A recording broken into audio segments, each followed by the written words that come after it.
Welcome to Raji sorry creations. இன்றைக்கி என்ன பார்க்க போகிறோன்னா ஒரு புது ஸ்டிச் தான் பார்க்க போகிறோம். பட்டன் ஹோல் ஸ்டிச்லேயே நம்ம வந்து தாம்பூர் ஃபில் பண்ணால் எப்படி இருக்கும் அப்படிங்கிறத தான் பார்க்க போகிறோம். ஓகேங்களா? இது வந்து ஒரு பீகாக்கு வந்து ஃபில் பண்ணோன்னா பார்க்குறதுக்கு நீட்டாக இருந்துச்சு, ஃபில்லிங் பர்பஸாகவும் இருந்தது. அதே மாதிரி ஃப்ளவரோட பெட்டல்ஸ்க்குமே இந்த ஸ்டிச் போட்டால் நீட்டாக இருக்கும். ஓகே, ஃபஸ்ட்டு ஒரு ஸ்ட்ரெயிட் லைன் வரைஞ்சிட்டேன். அதை சுற்றி நான் வந்து ஒரு செமி சர்க்கிள் மாதிரி போட்டுக்கிறேன். ஓகேங்களா? செமி சர்க்கிள் போட்டுட்டு இதை ரெண்டாக டிவைட் பண்ணிக்கிறேன். ஓகே, ஏன்னா பட்டன் ஹோல் ஸ்டிச்சஸ் வந்து அந்த ஸ்ட்ரெயிட் லைனில் தான் நான் என்ன பண்ண போகிறேன்னா நாட் போட போகிறேன். ஓகேயா? அதனால் ஸ்ட்ரெயிட் லைன்ஸ் வந்து போட்டுட்டேன். இதுக்கு நான் டியூலிப் 24 இருக்குது பார்த்தீங்களா, அந்த நீடில் தான் யூஸ் பண்ணுறேன். தென் ஜரி த்ரெட் யூஸ் பண்ணி தான் இதை ஃபஸ்ட்டு ஸ்டிச் பண்ண போகிறேன். ஓகேங்களா? இப்போ இந்த சென்டர் லைனில் ஃபஸ்ட்டு லாக் ஸ்டிச் போட்டு ஸ்டார்ட் பண்ண போகிறேன். ஓகேங்களா? இப்போ ஒரு லாக் ஸ்டிச் போடுறேன். போட்டுட்டு அப்படியே த்ரெட்டை எங்கே கொண்டு போகிறேன்னா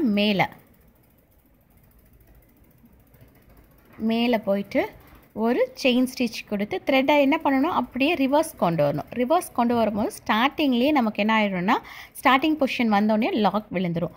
லாக் பக்கத்தில் என்ன பண்ண போகிறோம், ஒரு குட்டி நம்ம ஒரு லாக் போட போகிறோம். ஓகேயா? இப்போ லாக் போட்டோமா, இப்போ வந்து ஏதாவது ஒரு சைடு நம்ம ஃபில் பண்ணுறோம். ஓகேங்களா? இப்போ ரைட் சைடு ஃபில் பண்ண போகிறோம். என்ன பண்ண போகிறேன், ரைட் சைடில் அந்த டிசைன் போட்டிருக்கோம் பார்த்தீங்களா, அந்த இடத்துலையே பஞ்ச் பண்ணி த்ரெட்டை என்ன பண்ண போகிறேன், சென்டர் லைனுக்கு கொண்டு வர போகிறேன். அப்படி இழுக்கும் போது ஆட்டோமேட்டிக்காக ஒரு லாக் விழுக்கும். இருந்தாலும் நம்மளாக வந்து இன்னொரு லாக் வந்து அதே லைனில் போடுறோம். ஓகேங்களா? அடுத்து இங்கேருந்து என்ன பண்ணணும், அடுத்து திருப்பி ரைட் சைட் ஸ்டிச் எடுத்துகிட்டு வந்து அப்படியே லாக் பண்ணும். இது வந்து பட்டன் ஹோல் ஸ்டிச்சஸ் மாதிரி தான். ஃபினிஷ் பண்ண உடனே என்ன பண்ணுவோம்னா, ஃபினிஷ் பண்ண இடத்துல இருந்தே அப்படியே நம்ம வந்து ஒவ்வொரு செயினாக நம்ம லாக் செயின் ஸ்டிச் போட்டு வர பார்க்குறதுக்கு நீட்டாக இருக்கும். ஓகேயா? ஸோ இந்த ஸ்டிச்சுக்கு வந்து நான் பட்டன் ஹோல் தாம்பூர் ஸ்டிச் அப்படின்னு வச்சுருக்கேன். ஓகேங்களா? பேர். ஓகே, இப்போ ஒரு சைடு இதே மாதிரி நம்ம ஃபில் பண்ணிகிட்டே வருவோம். ஃபில் பண்ணி முடித்த உடனே அப்படியே ஆப்போசிட்டில் வந்து ஸ்டிச்சஸ் போடுவோம். இப்போ ஆப்போசிட்டில் ஸ்டிச் போடும் போது என்ன பண்ணுவோம்னா, ஆல்ரெடி போட்ட ஸ்டிச்சு இருக்குது பார்த்தீங்களா, அதுக்கு உள்ளே வந்து தான் நம்ம லாக் ஸ்டிச் போடுவோம். அது எப்படின்னு நான் பாருங்கள். இது இப்போ ஒரு சைடு முடியட்டும். ஓகே, ஸ்டிச் பண்ணி சென்டர் கொண்டு போயிடணும். அப்படியே ரிவர்ஸ் எடுத்துடணும். நம்ம லாக் விழுந்துருச்சு, இருந்தாலும் நம்மளே ஸ்ட்ரைட்டாக அந்த லைன்லேயே என்ன பண்ணணும், அகெயின் ஒரு லாக் போடணும். போட்டு இப்போ இந்த இடத்துல ஃபினிஷ் ஆகுது. ஃபினிஷ் ஆனோன்னா என்ன பண்ணக்கூடாதுன்னா, எண்ணாட் போடக்கூடாது. ஓகேங்களா? நார்மலாக லாக் கொடுத்துட்டு த்ரெட்டை என்ன பண்ண போகிறோம், ஆப்போசிட்டில். இப்போ வந்து ரைட் சைட் போட்டோமா, இப்போ லெஃப்ட் சைட் போகிறோம். ஓகே, இப்போ லெஃப்ட் சைட் பஞ்ச் பண்ணி இழுத்த உடனே எந்த இடத்துல லாக் ஸ்டிச் போடுறேன்னு பாருங்கள். இழுத்த உடனே ஃபஸ்ட்டுக்கும் செகண்டுக்கும், அதாவது கீழே இருக்கிற ஸ்டிச்சுக்கும் அதுக்கு முன்னாடி இருக்கிற ஸ்டிச்சுக்கும் நடுவில் கொண்டு போய் தான் நான் என்ன பண்ணுறேன்னா லாக் ஸ்டிச் கொடுத்து திருப்பி கொண்டு போகிறேன். ஓகேயா? இப்போ மேலேருந்து கீழே இழுத்த உடனே நான் லாக் ஸ்டிச் என்ன பண்ணணும், அதுக்கு முன்னாடி உள்ள செயின் ஸ்டிச் இருக்குது பார்த்தீங்களா, அந்த கேப்பில் தான் நான் என்ன பண்ணுறேன், லாக் ஸ்டிச் கொடுத்து கொண்டு போகிறேன். ஸோ இதை பார்த்தீங்கன்னா நல்லாவே வந்து சட பின்னல் மாதிரி வந்து சென்டரில் வந்து ஃபார்ம் ஆகும். அப்படி ஃபார்ம் ஆகிறது பார்க்குறதுக்கு நீட்டாக இருக்கும். ஓகேங்களா? இப்போ அதுக்கு மேலே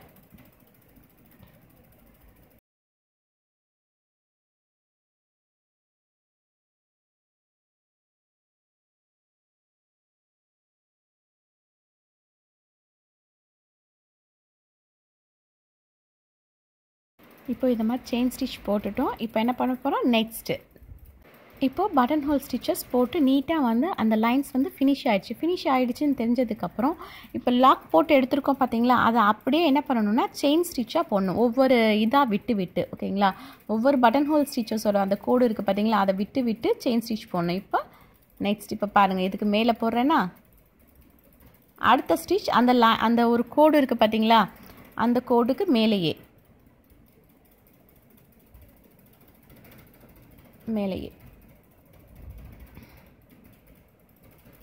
நெக்ஸ்ட்டு ஒரு கோடு விட்டு. ஓகே, அந்த லைன்ஸ் இருக்குது பார்த்தீங்களா, அந்த லைன்ஸ் மேலேயே நம்ம ஸ்டிச் போடும் போது பார்க்குறதுக்கு நீட்டாக இருக்குது. ஃபில்லிங்கும் வந்து கேப் இல்லாமல் இருக்குது. இப்போ வந்து இப்போது நம்ம ஃபில்லிங் எப்படி பண்ணிக்கலாம் அப்படின்னா, இப்போ வந்து லாக் பண்ணும் போது ஏதாவது ஒரு சைடு வந்து நமக்கு வந்து ஃபில்லிங் நிறையா இருக்கும், இன்னொரு சைடு வந்து ஃபில்லிங் கம்மியாக இருக்கும். அப்போ என்ன பண்ணிக்கலாம், ரிவர்ஸ் யூஸ் பண்ணி, ஓகேங்களா, ரிவர்ஸ் செயின் ஸ்டிச் இருக்குது பார்த்தீங்களா, அது மாதிரி கொண்டு போயிட்டு ரெண்டு சைடும் ஈக்குவலாக கேப் இருக்கிற மாதிரி நம்ம என்ன பண்ணலாம்னா இந்த மாதிரி செயின் ஸ்டிச் போட்டு ஃபினிஷ் பண்ணோம்னா பார்க்குறதுக்கு நீட்டாக இருக்கும். ஓகே, இதை ஃபினிஷ் பண்ணிட்டேன். இதை சுற்றி நான் என்ன பண்ண போகிறேன்னா, உள்ளே வந்து குட்டி குட்டியாக செயின் ஸ்டிச் போட்டு ஃபில் பண்ண போகிறேன். இப்போ இதே டிசைனை வந்து ஒரு பீகாக்கில் வந்து நான் போட்டிருந்தேன். அந்த டிசைனையும் உங்களுக்கு நான் காட்டுறேன். ஓகே, இப்போ இதை சுற்றி நான் என்ன பண்ண போகிறேன்னா செயின் ஸ்டிச் போடுறேன். செயின் ஸ்டிச் போடும்போது எனக்கு என்ன பண்ணக்கூடாது அப்படின்னா தனித்தனியாக தெரியக்கூடாது. ஓகேங்களா? இந்த செயினில் இருந்து தான் வந்து இந்த லைன்ஸ் வந்திருக்கு, அதாவது உள்ளே ஃபில்லிங் பண்ணியிருக்கோம்ல பட்டன் ஹோல், அது வந்த மாதிரி தெரியணும் அப்படிங்கிறதுக்காக ரொம்ப பக்கத்துலேயே என்ன பண்ணுறேன்னா நான் செயின் ஸ்டிச் கொடுக்குறேன்.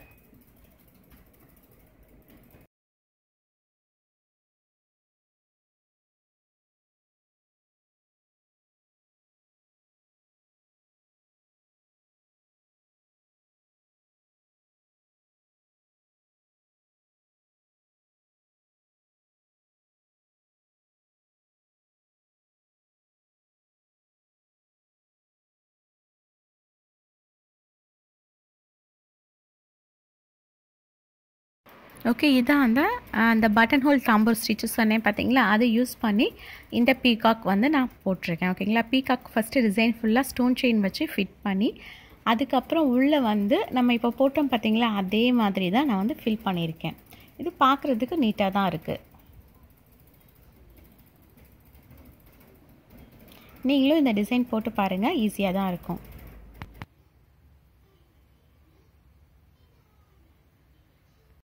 Okay, thank you. Thanks for watching. Please subscribe my channel for more videos. Thank you.